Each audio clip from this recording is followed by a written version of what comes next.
फिर से हाजिर हूँ आप सबके लिए एक न्यू स्टोरी लेकर। आई होप आपको ये स्टोरी पसंद आएगी।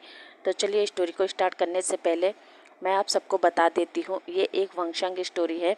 इसमें टॉप वांग जी है और बॉटम विंग है, और विंग एक प्रोफेसर है और वांग जी एक स्टूडेंट है। और हाँ, विंग एक ऐसा पर्सन है जिसे ना ही गर्ल्स में इंटरेस्ट है और ना ही बॉय में। देखा जाए तो वो एक धार्मिक पर्सन है जो संसार की हर मोह माया से दूर रहना पसंद करता है।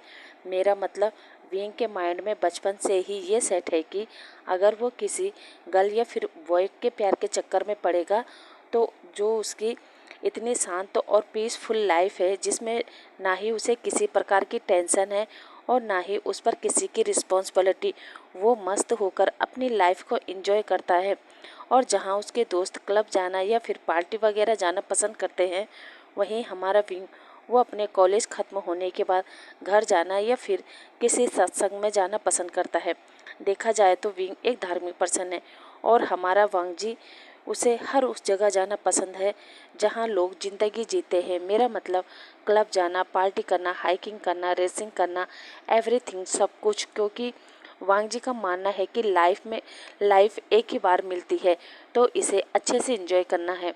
तो गाइस, हम देखते हैं कॉलेज का सीन जहां हमारा विंग ऑलरेडी प्रोफेसर की जॉब कर रहा था और हमारा वांग जी जिसका आज फर्स्ट डे था कॉलेज में। अब जैसे ही वांग जी अपनी 1 करोड़ की बाइक लेकर कॉलेज पहुंचता है तो कॉलेज के सभी बच्चे वांग जी को देखने लगते हैं और सोचते हैं इतनी महंगी बाइक, ये पर्सन कौन होगा, देखने से तो काफ़ी रिच लगता है। यही सब बातें चलने लगती हैं।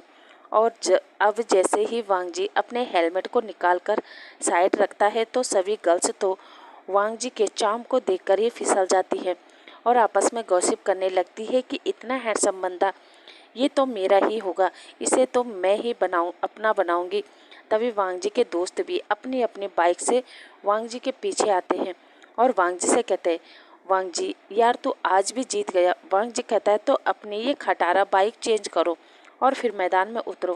खैर उसके बाद हम देखते हैं वांग जी, शुयान, शोंगलेन और म्या ये चारों फ्रेंड मिडिल स्कूल में भी साथ थे और अब कॉलेज में भी सभी साथ में हैं।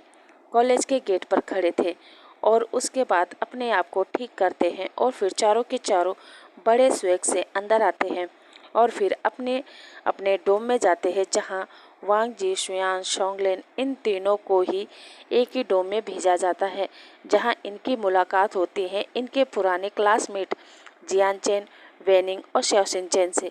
और अब जैसे ही ये तीनों इन तीनों को देखते हैं तो वो शॉक हो जाते हैं और वो सब एक दूसरे को शॉकिंग वे में देखकर पूछते हैं, तुम लोग यहाँ? तभी वो लोग भी कहते हैं, ओह तुम लोग वो हमारे रूममेट।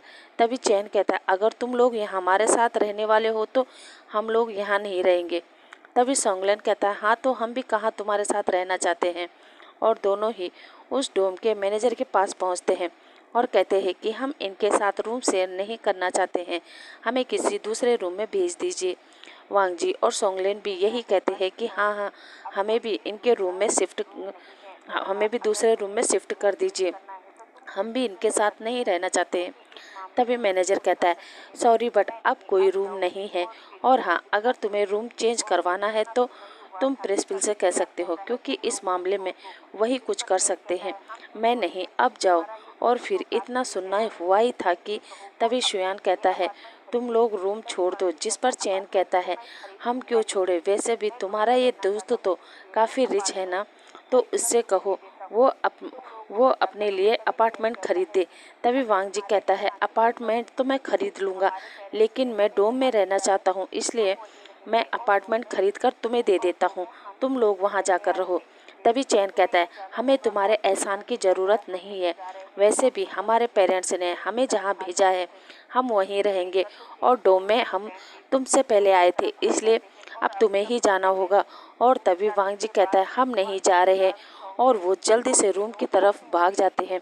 ये देखकर तो चैन और उसके फ्रेंड भी रूम की तरफ भाग जाते हैं और अब सब कमरे में जाने के बाद वांग जी, शुयान, शोंगलेन वो तीनों अपने अपने लिए बेड को सेलेक्ट कर लेते हैं। तभी चैन वांग जी से कहता है, वांग जी वो मेरा बेड है। वांग जी कहता है लेकिन अब ये मेरा है। और कुछ देर उनके बीच बैट के लिए भी फाइट होती है। लेकिन तभी अनाउंसमेंट होती है कि जितने भी बच्चे आ चुके हैं वो सभी असेंबली हॉल में पहुँचे।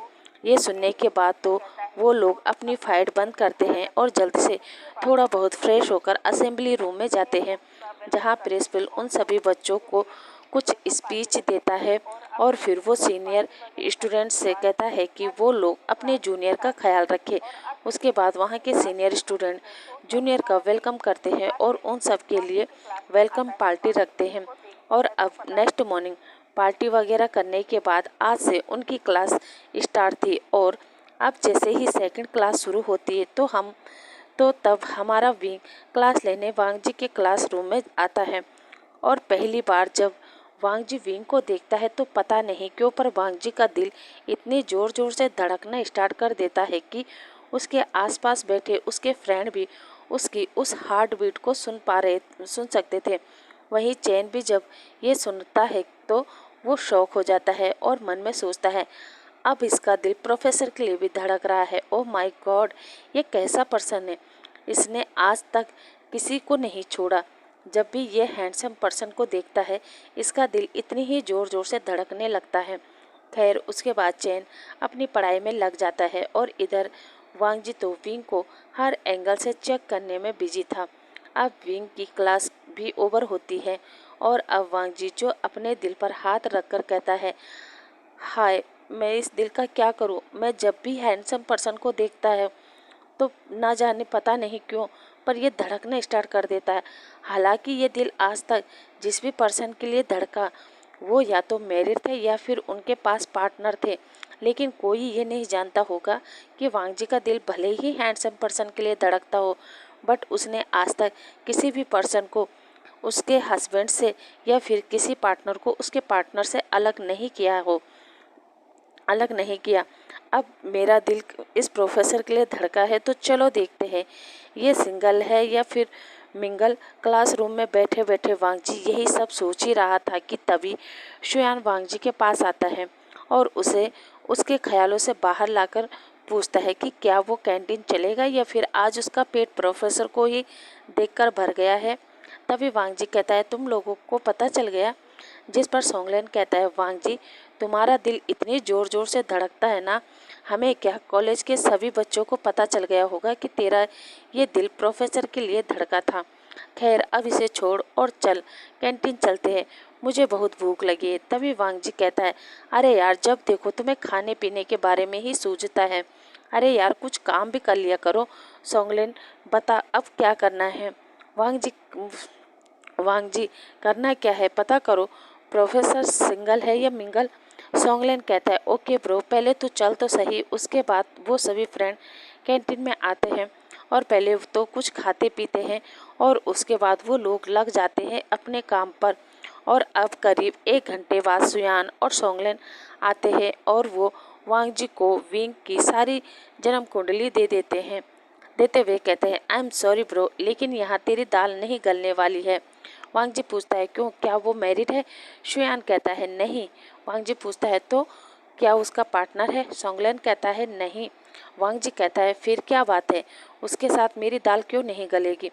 तभी दोनों ही कहते हैं क्योंकि वो संत है, परमात्मा है, उसमें एक भी अवगुण नहीं है। ऊपर से वो हर रोज टेम्पल जाता है, सत्संग जाता है और तो और वो पूरा मॉन्क तो नहीं है बट आधा है। हाँ उसने आज तक किसी से डेट तो दूर की बात है, वो तो किसी गर्ल या फिर बॉय की तरफ देखता भी नहीं है। वांग जी शौक होकर कहता है व्हाट। तभी दोनों कहते हैं हाँ तभी हम कह रहे हैं ब्रो, उस संत आत्मा के साथ तेरी दाल नहीं गलेगी। उसके थोड़ी देर सोचने के बाद वांग जी कहता है अब तो मैं अपनी दाल गलाऊंगा भी और उस पर्सन को खाऊंगा भी। वैसे भी ये पहला पर्सन है जो सिंगल है।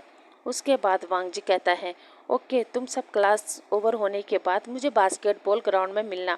दोनों अपना सिर हाँ में हिलाते हैं और अब वो लोग फिर से अपनी क्लास अटेंड करते हैं और जब शाम हो जाती है तो वो लोग बास्केटबॉल ग्राउंड में चले जाते हैं और वहाँ जाकर वो ये सोचने लगते हैं कि वो ऐसा क्या करे कि विंग और वांग जी की दाल गल जाए। तभी सोंगलेन कहता है वांग जी तो क्यों ना प्रोफेसर को किडनैप करे और उसके साथ नाइट स्पेंड कर ले, फिर तो ना चाहते हुए भी उन्हें तुम्हारा साथ देना होगा ना। तभी वांग जी कहता है, तू पागल है? हाँ, वो अलग बात है कि मेरा दिल उनके लिए धड़कता है, इसका मतलब ये तो नहीं ना कि मैं उनके साथ सो जाऊं। अरे यार, वैसे भी तुमने ही कहा था ना कि वो पर्सन संत आदमी है, तो हमें पहले उसे थोड़ा खोलना होगा, उसके दिल में फीलिंग जगानी होगी, उसके बाद जाके कहीं मैं उसके क्लोज जाने के बारे में सोच सकता हूँ। तभी शुयान कहता है, तो तू ही बता हम क्या करें कि जो प्रोफेसर का दिल भी तुम्हारे लिए धड़के। वांग जी कहता है, मेरे पास एक आइडिया है। तभी दोनों फ्रेंड हैप्पीली पूछते हैं, क्या? वांग जी कहता है, पहले हमें ये पता करना होगा कि वो कहाँ रहते हैं, कहाँ रहते हैं, कहाँ जाते हैं, उनके फ्रेंड कौन कौन हैं, वो भी कहीं उनके जैसे संत पुरुष तो नहीं है ना। ये सब हमें पता करना होगा। तभी शुयान कहता है, उससे क्या होगा? वांग जी कहता है, वो मैं तुम्हें कल सुबह बताऊंगा। और अब वो दोनों पहले तो वांग जी के साथ मिलकर विंग के डेली रूटीन का पता करते हैं। वो कहाँ जाता है, क्या करता है, वो पूरी जानकारी एक रात में इकट्ठा करते हैं। और तब वांग जी को पता चलता है कि विंग कॉलेज के पास ही अपार्टमेंट में रहता है और विंग कॉलेज आने से पहले सुबह 5 बजे मॉर्निंग वॉक पर जाता है और फिर रास्ते में जो टेम्पल पड़ता है वहाँ से कुछ फ्रूट खरीदता है और उन्हें वहीं गरीब लोगों में बांटता है और फिर अपने अपार्टमेंट आकर अपना फ्रेश वगैरह होता है और फिर कॉलेज पहुँचता है। अब रात के अब रात के 8 बजे वांग जी और उसके फ्रेंड तीनों अपने डोम में आते हैं, जहां चेन, सोंगलेन और वेनिंग इन तीनों को नेरो आइज से देखते हैं और वापस से अपने स्टडी पर लग जाते हैं। तभी वांग जी कहता है, चैन, शायद तुम सही कह रहे थे यार, मैं इतना रिच हूँ तो मुझे अपने लिए एक अपार्टमेंट खरीद ही लेना चाहिए। तो डोंट वरी, तुम लोग यहाँ आराम से रहो, हम लोग कल यहाँ से चले जाएंगे। चैन उसकी बात सुनता है मगर कहता कुछ भी नहीं है, क्योंकि वो अच्छे से जानता था कि वांग जी उसके साइंस के प्रोफेसर को अपने प्यार के जाल में फंसाना चाहता है। खैर, चैन अपने मन में सोचता है, ये मेरे लिए ही अच्छा है, कम से कम हम लोग अच्छे से पढ़ाई तो कर पाएंगे। इसलिए वो वांग जी को ऑल द बेस्ट कहता है और फिर से अपनी पढ़ाई में लग जाता है। वहीं वांग जी तो अपने फ्रेंड से कहता है, चलो अब तुम लोग सो जाओ, कल हमें बहुत काम करना है। और इतना कहते ही वो लोग अपने अपने बेड पर लेट जाते हैं और सो जाते हैं। अब नेक्स्ट मॉर्निंग वांग जी सुबह उठता है, अपना ट्रैक सूट पहनता है और फिर वो निकल जाता है उसी रोड पर जिस पर विंग वॉकिंग करने जाता है। और अब वांग जी विंग से पहले ही टेंपल पहुंचता है और वहां जाकर फ्रूट वगैरह खरीदता है और जैसे ही देखता है कि विंग वहां आ गया, वो जल्दी से वहां सबको फ्रूट देकर निकल जाता है। और इस तरह वांग जी विंग की नज़र में आ जाता है। और अब हॉस्टल पहुंचने के बाद वो देखता है कि उसके फ्रेंड अपार्टमेंट में पहुंच चुके हैं, इसलिए वांग जी भी हॉस्टल से निकलकर अपार्टमेंट में आता है, जहां लिफ्ट में विंग और वांग जी की मुलाकात होती है। वहीं वांग जी विंग को गुड मॉर्निंग कहता है और विंग को इग्नोर करके चुपचाप खड़ा हो जाता है। और अब जैसे ही 6th फ्लोर आता है, वो दोनों साथ में ही बाहर निकलने लगते हैं। तभी वांग जी आगे आगे जा रहा था, लेकिन जब वो देखता है कि विंग पीछे है तो वो रुककर विंग से कहता है, सर आप मेरे पीछे क्यों आ रहे हैं? तभी विंग शॉक होकर कहता है, क्या मैं तुम्हारे पीछे आ रहा हूँ? वांग जी कहता है, जी सर, हाँ आप मेरे पीछे आ रहे हैं। तभी विंग हिचकिचाते हुए कहता है, नहीं नहीं, मैं तुम्हारे पीछे नहीं आ रहा हूँ, बल्कि मैं अपने रूम में जा रहा हूँ। वांग जी कहता है, आपका रूम? विंग कहता है, हाँ, रूम नंबर 201 मेरा फ्लैट है। वांग जी कहता है, oh I am sorry sir, actually मैंने भी यहाँ फ्लैट खरीदा है ना, तो मुझे गलतफहमी हो गई थी, आई एम सॉरी सर। उसके बाद विंग कहता है, इट्स ओके। और अब वांग जी विंग को रास्ता देता है और विंग थैंक यू कहकर आगे बढ़ जाता है। पीछे पीछे वांग जी भी चल रहा था और अपने मन में सोच रहा था, अब तो आपसे रोज़ मुलाकात होगी सर, और फिर मैं आपके साथ मिलकर अपनी दाल गलाऊंगा। उसके बाद वांग जी भी अपने रूम में आता है, जो कि विंग के बगल वाला फ्लैट था, मेरा मतलब रूम नंबर 202। और अब वांग जी जैसे ही अंदर आता है, तभी उसके दोस्त वांग जी से पूछते हैं कि क्या सब कुछ ठीक है? ठीक था। वांग जी भी मुस्कुराकर जवाब देता है कि हाँ, बस इसी तरह प्रोफेसर की नज़र में अच्छा बनना है। और फिर उसके दिल में एंट्री। और अब वांग जी कहता है, चलो मैं काफ़ी थक गया हूँ, मैं शावर लेकर आता हूँ।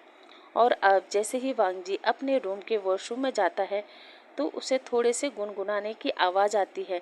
अब वांग जी पहले तो इधर उधर देखता है और फिर तभी उसे ऊपर एक एसी डक्ट दिखाई देता है, एक रोशनदान दिखता है। वांग जी अब इतना लंबा तो नहीं था, पर वो जैसे तैसे जुगाड़ करता है और उस रोशनदान के पार देखता है तो उसे वहाँ विंग दिखाई देता है जो शावर ले रहा था, वो भी एकदम निकिट होकर। और विंग शावर जेल लेकर अपने बॉडी को, अपने हैंड को और तो और अपने लिटिल बनी को भी अच्छे से साफ करता है और शावर लेने लगता है। वहीं दूसरी तरफ वांग जी, जो विंग को इस तरह देखकर एकदम रेड हो चुका था, उसकी तो पूरी बॉडी में करंट दौड़ पड़ता है और फिर नीचे आकर वो अपने फेस को टच करता है और एकदम हैप्पी होकर नाचने लगता है। साथ ही वो शौक भी था कि उसने अपने प्रोफेसर को किस तरह देखा, जिसे देखते ही हमारा वांग जी तो साय फील करता है और फिर अपने मन में विंग के हर बॉडी पार्ट को डिस्क्राइब करने लगता है। और अब कुछ देर बाद वांग जी खुद को रिलैक्स करता है और खुद भी अपना शावर वगैरह लेता है और बाहर निकल जाता है, जहां वांग जी के फ्रेंड वांग जी से पूछते हैं कि उसे शावर लेने में इतना वक्त क्यों लगा। जो सुनते ही वांग जी कहता है, मैं पिक्चर देख रहा था। तभी उसके दोस्त पूछते हैं, पिक्चर? कैसी पिक्चर? और फिर शावर लेते समय पिक्चर कौन देखता है? तभी वांग जी कहता है, अरे यार, मैंने टीवी पर आने वाली पिक्चर नहीं बल्कि रियल पिक्चर देखी, वो भी अडल्ट वाली। तभी सोंगलेन कहता है, क्या? वांग जी कहता है, हाँ। तभी सोंगलेन कहता है, वांग जी वैसे ये बता, तू अकेले अडल्ट पिक्चर कैसे देख सकता है? हमें क्यों नहीं दिखाया? वैसे हमें भी दिखाना, हम भी थोड़ा फ्रेश हो जाएंगे। वांग जी कहता है, शट अप, तुम छोटे बच्चे हो। तभी शुयान कहता है, अच्छा, हम छोटे बच्चे हैं तो क्या तुम बड़े हो गए हो? मत भूलो, तुम भी अभी बच्चे हो। वांग जी कहता है, हाँ, लेकिन 2 दिन बाद मैं अडल्ट हो जाऊंगा। तभी शुयान कहता है, हाँ, तो 2 महीने बाद मैं भी अडल्ट हो जाऊंगा। तभी सोंगलेन कहता है, मैं भी। वांग जी कहता है, हाँ हाँ, मैं जानता हूँ, पर फिर भी मैं तुम्हें वो पिक्चर नहीं दिखा सकता। ये कहते ही वांग जी अपना बैग उठाता है और कॉलेज के लिए निकल जाता है। उसके दोस्त भी उसके पीछे पीछे आ जाते हैं। अब कॉलेज पहुंचने के बाद वांग जी आज बेसब्री से ही विंग का इंतजार कर रहा था। अब जैसे ही विंग क्लास में आता है तभी वांग जी इमेजिन करता है विंग एकदम निकिट होकर उसके सामने खड़ा है और वांग जी विंग को ही देखे जा रहा था और बाकी के सब लोग विंग ने जो पढ़ाया था उसे अपनी नोटबुक में लिख रहे थे। तभी विंग की नज़र वांग जी पर जाती है और वो विंग को अपने इतने करीब देखकर विंग के लिटिल बनी को ही देख रहा था, क्योंकि वांग जी विंग को निकिट इमेजिन कर रहा था। तभी विंग कहता है, वांग जी तुम क्या देख रहे हो? वांग जी भी ख्यालों में खोए हुए कहता है, बनी को। तभी विंग कहता है, बनी? कहाँ है बनी?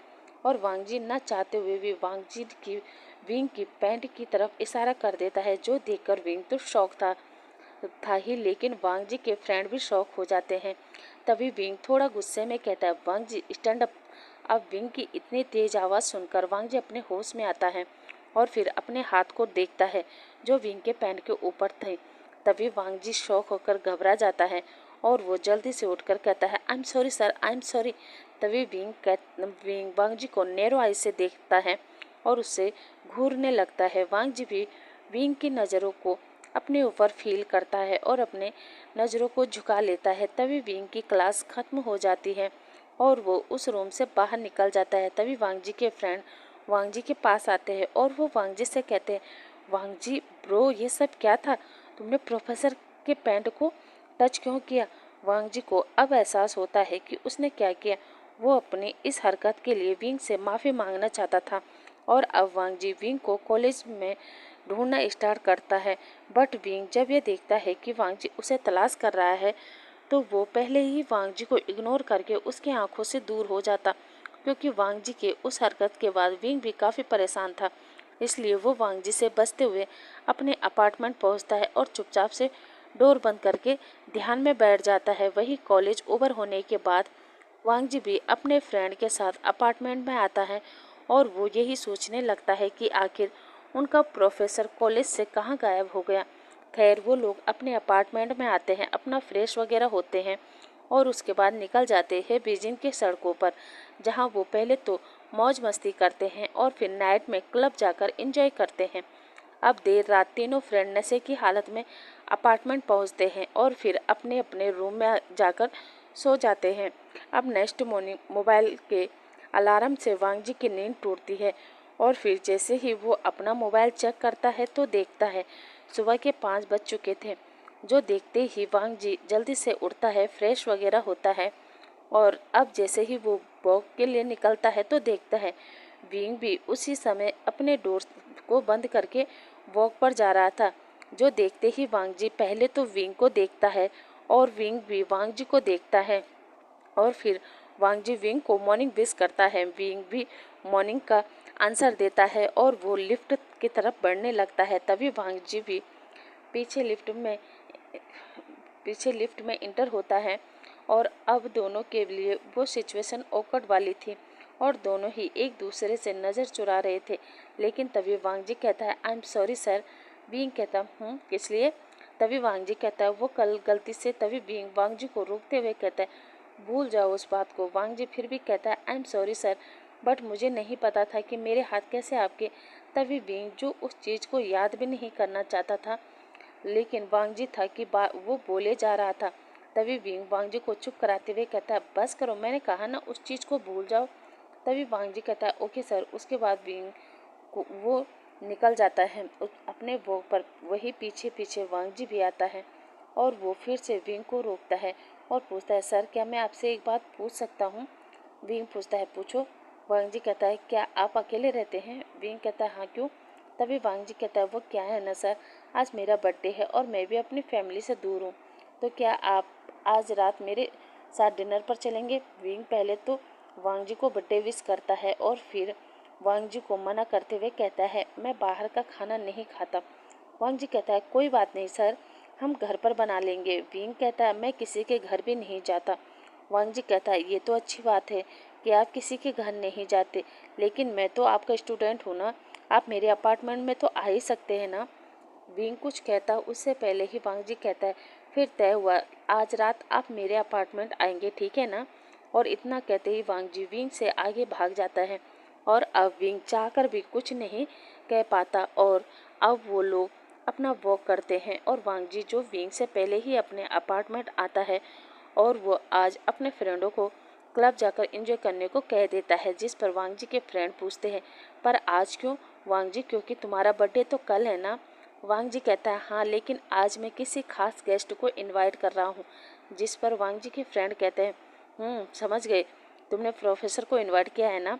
वैसे वांग जी मानना पड़ेगा तुमने 2 ही दिन में प्रोफेसर को पटा लिया। हाँ, वांग जी कहता है कहाँ यार, अभी तो शुरुआत है और रहा प्रोफेसर का सवाल तो इतनी जल्दी पटने वाले नहीं हैं, मुझे बहुत मेहनत करनी होगी। खैर तुम दोनों का इंतजाम मैंने क्लब में करवा दिया है, तो तुम दोनों रेडी रहना, रेडी होकर निकल जाना। जो सुनते ही वांग जी के फ्रेंड कहते हैं ओके बॉस, जैसी तुम्हारी मर्जी। ये कहकर अब वांग जी अपने रूम में आता है और फिर से अपना शावर वगैरह लेता है। अब जैसे ही वांग जी शावर लेकर बाहर आने वाला था फिर से उसे विंग की आवाज़ सुनाई देती है और वांग जी फिर से अपने मन में सोचता है क्या वो प्रोफेसर को देखे या फिर नहीं। वहीं वांग जी का एक मन तो कहता है कि उसे नहीं देखना चाहिए, लेकिन दूसरा ही मन कहता है उसे देखना चाहिए और फिर वांग जी डिसाइड करता है कि वो देख ही लेता है। वैसे भी प्रोफेसर अब मेरा है, ये कहकर वांग जी फिर चढ़ जाता है और फिर से विंग को देखता है जो आज भी निकिट था और जैसे ही वांग जी विंग को उस तरह देखता है उसकी हार्ट बीट फिर बढ़ जाती है, उसका फेस रेड हो जाता है और तो और उसे अपने अंदर अलग ही हॉटनेस महसूस होती है। और इस बार तो वांग जी का लिटिल लैन विंग को देखकर बैकअप हो गया था और अब वांग जी नीचे आता है और विंग को उस तरह देखकर अपने आप को रिलीज़ करने लगता है और कुछ देर बाद वांग जी रिलीज हो भी जाता है। और जब वो बाहर आता है तो फिर से उसके दोस्त पूछते हैं कि क्या तू आज भी पिक्चर देख रहा था? वांग जी मुस्कुरा कर कहता है हाँ, और फिर से अपना बैग उठाता है और कॉलेज निकल जाता है। वही सुयान और सोंगलेन वांग जी को देखकर कहते हैं लगता है इस बार मामला गंभीर है। तभी सोंगलेन कहता है हाँ शायद, और वो दोनों भी निकल जाते हैं।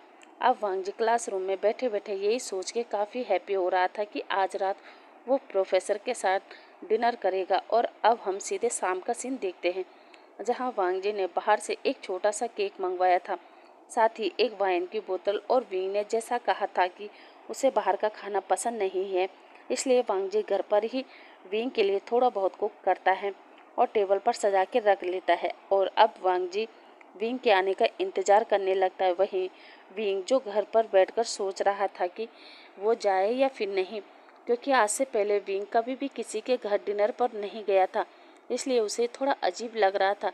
बट फिर ये सोच के कि वो चला जाता है कि आज तो उसके स्टूडेंट ने बुलाया है। और तभी वांग जी का डोरबेल रिंग होता है और वांग जी जो समझ गया था कि डोर पर विंग ही होगा, वो जल्दी से गेट ओपन करता है और विंग को देखकर वेलकम करता है, उसे अंदर बुलाता है और फिर बैठने को बोल के विंग से पूछता है कि वो क्या लेंगे। वहीं विंग को बहुत ही ऑकवर्ड लग रहा था, लेकिन वांग जी उसे ऑकवर्ड होने का मौका ही नहीं देता और वो जल्दी से विंग के लिए जूस वगैरह ले आता है। उसके बाद वो थोड़ी देर एक दूसरे से बात करते हैं, जहां वांग जी विंग से पूछता है, सर आपकी फैमिली में कौन कौन है। वहीं विंग बताता है कि उसकी फैमिली में कोई नहीं है, वो बहुत छोटा था जब टेम्पल में रहने वाले मॉन्क को वो सीढ़ियों पर मिला था और तब उनमें से एक मॉन्क ने उसकी परवरिश की, उसे पढ़ाया लिखाया और इस काबिल बनाया कि आज वो यहाँ पर प्रोफेसर हैं। वांग जी कहता है, oh I am sorry sir. तभी विंग कहता है, अपने बारे में बताओ, तुम कौन हो, तुम्हारी फैमिली में कौन कौन है। तभी वांग जी कहता है, कुछ मामले में भी मैं आप जैसा ही हूँ, मेरे भी मॉम डैड नहीं है, लेकिन फैमिली के नाम पर मेरे पास एक बड़ा भाई है जो इस समय अब्रॉड में पढ़ाई कर रहा है और हमारे अंकल है मिस्टर लैन कुरेन, लैन कंपनी के चेयरमैन। विंग कहता है, क्या तुम लैन कंपनी के चेयरमैन लैन कुरेन के नेफ्यू हो? तो वो तो इस शहर के सबसे रिचेस्ट मैन है। वांग जी कहता है, हाँ सर। विंग कहता है, फिर तुम अपने विला छोड़कर यहाँ अपार्टमेंट में क्यों रहते हो? तभी वांग जी कहता है, दरअसल घर में मैं कैदी की तरह फील करता हूँ, जहाँ मुझे कुछ भी करने की आज़ादी नहीं है। और तो और 24 घंटे आगे पीछे बॉडीगार्ड सर्वेंट, मुझसे मिलने के लिए मेरे फ्रेंडों को भी अपॉइंटमेंट लेना पड़ता था, इसलिए मैंने घर ही छोड़ दिया। वैसे भी घर में अकेले बहुत बोर हो जाता हूँ, बस इसीलिए मैं यहाँ हॉस्टल में रहने आया था। लेकिन फिर मैंने ये अपार्टमेंट बाय कर लिया और अब अपने दोनों फ्रेंड के साथ मैं यहीं रहता हूँ। विंग कहता, ओह वैसे तुम्हारे फ्रेंड कहाँ हैं, क्या वो पार्टी में नहीं आए? अब वांग जी हिचकिचाते हुए कहता है, वो दोनों अपने घर गए हैं, उन्हें कुछ अर्जेंट काम था। विंग कहता है, तुम्हारे बर्थडे से भी ज़्यादा? वांग जी कहता है, हाँ शायद। तभी वांग जी कहता है, वो सब छोड़िए ना सर, चलिए केक काटते हैं। और फिर वांग जी किचन से एक छोटा सा केक लेके आता है और अब उस पर 70 ईयर्स की एक ही कैंडल लगी थी। वांग जी उसे विलो करता है, विश मांगता है और फिर केक कट करके एक छोटा सा पीस विंग को खिलाता है। अब विंग भी उसको एक डायरी और एक पेन गिफ्ट के तौर पर देते हुए कहता है, एक प्रोफेसर होने के नाते मैं तो तुम्हें यही गिफ्ट दे सकता हूँ कि तुम अच्छे से पढ़ो लिखो और एक कामयाब आदमी बनो। इधर वांग जी को वो डायरी और पेन देखकर भी काफ़ी हैप्पी हो रहा था, क्योंकि वांग जी को आज तक जितने भी गिफ्ट मिले थे वो बहुत ही ज़्यादा एक्सपेंसिव होते थे, लेकिन ये फर्स्ट टाइम था कि वांग जी को किसी ने एक नॉर्मल सा लेकिन ब्यूटीफुल डायरी और पेन गिफ्ट किया था। वांग जी वो देखकर बेहद खुश होता है और विंग को थैंक यू कहता है। उसके बाद वो दोनों साथ में डिनर करते हैं और अब विंग कुछ देर बाद वहाँ से चला जाता है। इधर वांग जी उस डायरी और पेन को अपने सीने से लगाकर अपने बेड पर लेट जाता है और सोचने लगता है, उसका रियल बर्थडे कल है और कल अंकल चाइना के जितने भी रिचेस्ट बिजनेसमैन हैं उन सबको इनवाइट करेंगे, ताकि उन सब के सामने मेरे बर्थडे का दिखावा करके सबको ये जता सके कि वो पहले भी नंबर 1 बिजनेसमैन थे और आज भी नंबर 1 बिजनेसमैन हैं। और फिर सभी का यही सवाल कि वांग जी बड़े हो जाओ और अपने अंकल के बिजनेस को संभालो। खैर कल जो भी हो, लेकिन आज प्रोफेसर के साथ अपना बर्थडे मनाकर मुझे काफ़ी खुशी हो रही है। और अब कुछ देर बाद वांग जी के फ्रेंड भी आ गए थे और वो आते ही वांग जी से पूछते हैं कि सर के साथ तुम्हारा तुम्हारा बर्थडे कैसा था? वांग जी भी हैप्पीली कहता है, बहुत अच्छा। तभी सोंगलेन कहता है, तो बताओ गिफ्ट में क्या मिला? किस या हक? वांग जी कहता है, ऐसी चीज़ जो मेरे लिए बहुत ही प्रीसियस है। तभी शुयान कहता है, ऐसी कौन सी चीज़ है? वांग जी उन सबको अपनी डायरी और पेन दिखाकर कहता है, ये। तभी शुयान कहता है, कॉलेज का प्रोफेसर और एक मामूली सी डायरी। तभी वांग जी कहता है, शुयान ये सब तुम्हारे लिए मामूली होगा, बट मेरे लिए ये बहुत ही अनमोल है। खैर ये बताओ, तुम लोगों ने एंजॉय तो किया ना? तभी शुयान कहता है, हाँ ब्रो, हमने तो खूब एंजॉय किया। तभी शुयान कहता है, पर मैंने पर मैंने एंजॉय नहीं किया। तभी शोंगलेन कहता है, फिर चलो। वांग जी कहता है कि मैंने एंजॉय नहीं किया। तभी शोंगलेन कहता है, फिर चलो एंजॉय करते हैं। और अब हम सीन शिफ्ट करते हैं सीधे लैंड मैंसन में, जहाँ वांग जी का एक सर्वेंट हाथ में शैंपेन की बोतल लेकर से करता है और उसे चारों तरफ गिराता है। तभी लैंड कुरेन का सेक्रेटरी वो माइक पर अनाउंस करता है कि आप सब जानते होंगे कि आज हमारे लिटिल मास्टर लैन वांग जी का बर्थडे है, इसलिए हमारे सर मिस्टर लैन कुरेन ये शानदार पार्टी ऑर्गेनाइज करवाई है और अब आप सब बिजनेसमैन इस पार्टी को एंजॉय कीजिए। उसके बाद क्या था, वहाँ पार्टी जोरों शोरों से चल रही थी, लेकिन वहीं हमारा वांग जी वो तो विंग को देखना चाहता था, क्योंकि वो सुबह सुबह ही अपने मेंशन में आ चुका था।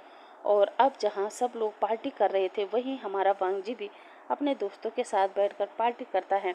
और जब वो ड्रंक हो जाता है तो वो विंग की वही निकेट बॉडी मिस करने लगता है। और अब वांग जी वहाँ से उठता है, अपनी बाइक लेता है और सीधे अपने अपार्टमेंट आता है, जहाँ वो अपने अपार्टमेंट के रूम में जाकर विंग के डोरबेल को रिंग करता है। अब विंग जो अंदर सो रहा था वो उठकर गेट ओपन करता है और सामने वांग जी को देखकर पूछता है, वांग जी तुम इतनी रात को मेरे गेट पर क्या कर रहे हो?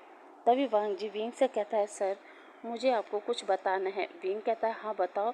वांग जी कहता है, सर क्या मैं अंदर आ सकता हूँ? अब विंग भी एक बॉय था तो वो कहता है, हाँ आओ। उसके बाद वांग जी को बैठने को बोलता है और उसके लिए पानी लेकर आता है और पूछता है, बताओ क्या कहना चाहते हो? तभी वांग जी पानी पीकर गिलास को साइड रखता है और विंग का हाथ पकड़कर कहता है, sir I like you. Wing shock होकर कहता है, व्हाट? ये तुम क्या कह रहे हो वांग जी? वांग जी कहता है, सर मैं आपको पसंद करता हूँ और आपको अपना बॉयफ्रेंड बनाना चाहता हूँ।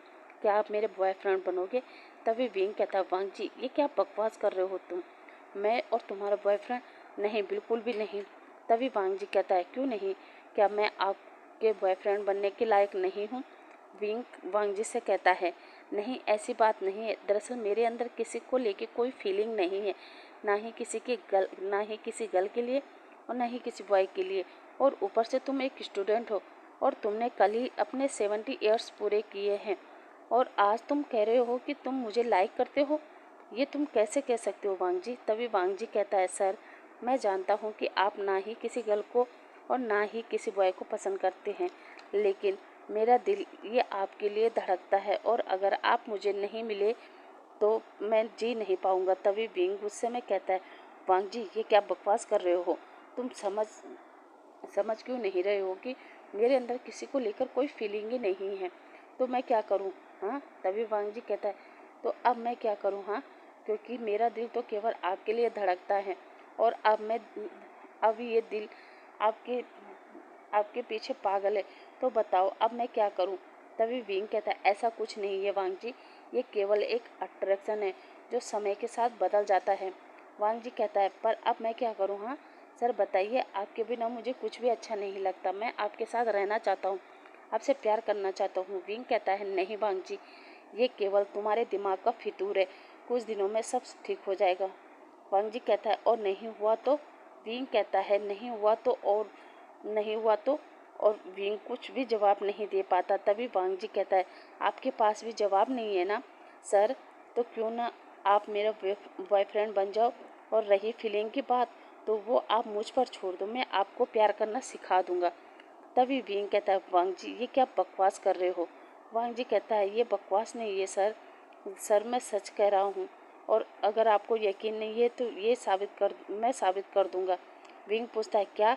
कैसे? तभी वांग जी आगे बढ़ता है और वो विंग को अपनी बाहों में लेता है और वो तुरंत विंग के लिप्स को कैप्चर करता है और उसे शक करने लगता है। इधर विंग तो एकदम फ्रीज हो चुका था, क्योंकि वांग जी विंग की फुल पैशनेट के साथ किस कर रहा था और ये एहसास पता नहीं क्यों पर विंग को अच्छा लग रहा था और वो चुपचाप खड़ा था और अपनी फीलिंग के बारे में सोचने लगता है कि ये क्या हो रहा है, उसे ये टच अच्छा क्यों लग रहा है, क्या ये उसकी रियल फीलिंग है या फिर वो उसकी रियल फीलिंग थी जिसमें उसने बचपन से टेम्पल में ये सीखा था कि हमें गर्ल्स से और बॉय से दूर रहना चाहिए, क्योंकि यही पहली चीज़ है जो हमें धर्म की राह से भटका सकता है। और फिर ये एहसास होते ही विंग वांग जी को दूर पुश करता है और वो वांग जी से कहता है तुम अपने रूम में जाओ, और वो वांग जी का हाथ पकड़कर उसे घर से बाहर निकाल देता है और खुद गेट से चिपक कर बैठ जाता है और सोचने लगता है ये कैसा एहसास है और उसे ये सब इतना अच्छा क्यों लग रहा था। अब विंग पूरी रात इसी बारे में सोच रहा था और अब नेक्स्ट मॉर्निंग होते ही विंग उसी मॉन्क के पास जाता है जिसने विंग को टेम्पल की सीढ़ियों से उठाया था और पढ़ाया लिखाया था। वहीं दूसरी तरफ वांग जी अपने अपार्टमेंट में सो रहा था और तभी उसका मोबाइल रिंग करता है और वांग जी मोबाइल के रिंगटोन के कारण उसकी नींद खराब हो चुकी थी, इसलिए वो उठकर बैठता है और अपना मोबाइल चेक करता है तो देखता है कॉल उसके अंकल का है। वांग जी जल्दी से कॉल पिक करता है और अंकल को ग्रीट करके पूछता है जी अंकल। तभी दूसरी तरफ से आवाज़ आती है वांग जी तुम पार्टी छोड़कर कहाँ चले गए। तभी वांग जी कहता है आई एम सॉरी अंकल, लेकिन मैं अपने अपार्टमेंट में वापस आ गया था। कुरैन कहता है मुझे तुमसे बात करनी है, अभी के अभी वापस आओ। वांग जी कहता है जी अंकल। उसके बाद वांग जी अपना फ़ोन रखता है और तभी उसे कल रात की हरकत याद आती है और वो जल्दी से बाहर निकलता है। विंग के डोरबेल को बजाता है, लेकिन अब काफ़ी देर तक विंग जब काफ़ी देर हो जाती है विंग गेट ओपन नहीं करता तो उसे शक होता है कि कहीं विंग वॉक पर तो नहीं चला गया ना। लेकिन जब वो टाइम देखता है तो सुबह के 9 बज रहे थे और फिर वांग जी सोचता है शायद वो कॉलेज गए होंगे, इसलिए वांग जी जल्दी से शुयान को कॉल करके पूछता है कि शुयान तू कहाँ है। तभी शुयान कहता है कि मैं कॉलेज जा रहा हूँ। वांग जी कहता है ठीक है, तुम कॉलेज पहुंचकर ये बताओ कि क्या विंग सर कॉलेज में है या नहीं। शुयान कहता है क्यों क्या हुआ। वांग जी कहता है शाम को बताऊंगा, फिलहाल तू कॉलेज पहुंच और मुझे बता। शुयान कहता है ठीक है, पर क्या तू कॉलेज नहीं आ रहा। वांग जी कहता है नहीं। शुयान कहता है क्यों। वांग जी कहता है मुझे कुछ काम है। शुयान कहता है ओके। उसके बाद वांग जी विंग के बारे में सोचते सोचते रेडी होता है और लैन मेंशन के लिए निकल जाता है। कुछ देर बाद लैन मेंशन पहुंचते ही वांग जी देखता है कि उसके अंकल ब्रेकफास्ट कर रहे हैं। कुरेन वांग जी को भी बैठने को बोलता है और पूछता है कि कल वो पार्टी छोड़कर क्यों गया। वांग जी कहता है वो अंकल मुझे कुछ काम था इसलिए। कुरेन कहता है अच्छा, काम इतना बड़ा था कि तुम्हें खुद की पार्टी छोड़कर जाना पड़ा, क्या किसी लड़की का चक्कर है। वांग जी कहता है नहीं अंकल। कुरेन कहता है देखो वांग जी, मैं जानता हूँ कि अब तुम अडल्ट हो चुके हो, बट मैं तुम्हें कुछ बताना चाहता हूँ। दरअसल मैंने तुम्हारी और सीचेन की मैरिज बहुत पहले ही फिक्स करके रखी है और तुम दोनों की ब्राइड यहाँ से काफ़ी दूर लंदन में पड़ रही है। वो लोग बहुत जल्द अपना बिजनेस चाइना शिफ्ट करने वाले हैं और जैसे ही वो लोग यहाँ शिफ्ट हो जाएंगे मैं तुम्हारी और सीचेन की मैरिज करवा दूंगा। जो सुनकर वांग जी शौक होते हुए कहता है अंकल ये आप क्या कह रहे हैं, मेरी और गगा की शादी। तभी कुरेन कहता है हाँ क्यों, क्या तुम्हें शादी नहीं करनी। वांग जी कहता है अंकल करनी है, बट मैं किसी गर्ल से मैरिज नहीं करना चाहता। कुरेन कहता है क्या, ये क्या बकवास कर रहे हो कि तुम किसी गर्ल से लड़की से मैरिज नहीं करना चाहते, क्या तुम गे हो। तभी वांग जी अपना सिर झुकाकर कहता है हाँ अंकल। ये सुनकर तो कुरेन शौक की उसका नेफ्यू गे, लेकिन फिर वो वांग जी पर गुस्सा करते हुए कहता है तुम्हें कैसे पता कि तुम वो ये हो। वैसे भी इतनी जल्दी पता नहीं चलता इंसान स्टेट है या फिर खैर अभी तुम अपने ऊपर काम करो और अगर तुमसे नहीं हो पा रहा है तो मैं तुम्हें किसी अच्छे से डॉक्टर के पास ले जाऊंगा। तभी वांग जी कहता है और उससे क्या होगा अंकल। तभी कुरेन कहता है होना क्या है, वो तुम्हारा इलाज करेंगे और तुम्हें समझाएंगे कि तुम गे नहीं हो। ये सुनकर तो वांग जी कहता है अंकल आप मानते क्यों नहीं हो, क्या मैं आपसे झूठ बोलूँगा। तभी कुरेन कहता है अभी ये सब छोड़ो और अपना ब्रेकफास्ट करो। तभी वांग जी कहता है नहीं अंकल मैं चलता हूँ, मुझे कॉलेज के लिए देर हो रहा है, मैं चलता हूँ। इतना कहकर वांग जी निकल जाता है। वहीं दूसरी तरफ हम विंग को देखते हैं जो उसी टेम्पल में गया हुआ था जहाँ के मॉन्क ने विंग की परवरिश की थी। और अब विंग उसके पास जाकर कहता है, बाबा मैं बचपन से आपके सिखाए गए सिद्धांत पर ही चल रहा था और इतने सालों तक मैं मोह माया से भी दूर था, लेकिन कल कुछ ऐसा हुआ कि मैं अपने मन को ध्यान में ही नहीं लगा पा रहा हूँ। मैं काफ़ी कोशिश कर रहा हूँ, लेकिन फिर भी मेरा मन चित उसी मोह माया में फंस के रह गया है। मेरा मन चित उस मोह माया से बाहर ही नहीं निकल पा रहा है। अब मैं क्या करूँ बाबा? तभी वो मॉन्क मुस्कुराते हुए कहता है, विंग ये पल लाइफ में एक बार ज़रूर आता है और यही वो समय होता है जब तुम अपने चित्त को शांत कर सकते हो। तभी तक तो तुम्हें कोई ऐसा मिला नहीं जिसे तुम दिल से प्यार करते हो, बट अब वो पर्सन तुम्हारी लाइफ में आ चुका है और अब ये फैसला तुम्हें और तुम्हारे मन को करना है कि तुम प्यार और संसार की मोह माया में पड़ते हो या फिर इन सब से परे उस ईश्वर की। ये फैसला तुम्हारा है। और हाँ, अगर तुम्हारी लाइफ में कोई आना चाहता है या तुम लाना चाहते हो तो बेझिझक ला सकते हो, क्योंकि प्यार भी उस ईश्वर का ही मार्ग है। मोंक बाबा से ढेर सारा प्रवचन सुनने के बाद भी वापस आ जाता है, लेकिन वो आज कॉलेज नहीं जाता बल्कि घर पर रहकर ही वांग जी के बारे में उस किस के बारे में सोचता है। वहीं दूसरी तरफ वांग जी कॉलेज में आज यही सोच रहा था कि उसका प्रोफेसर विंग कॉलेज क्यों नहीं आए, कहीं मैंने उन्हें किस करके उन्हें हर्ट तो नहीं कर दिया ना।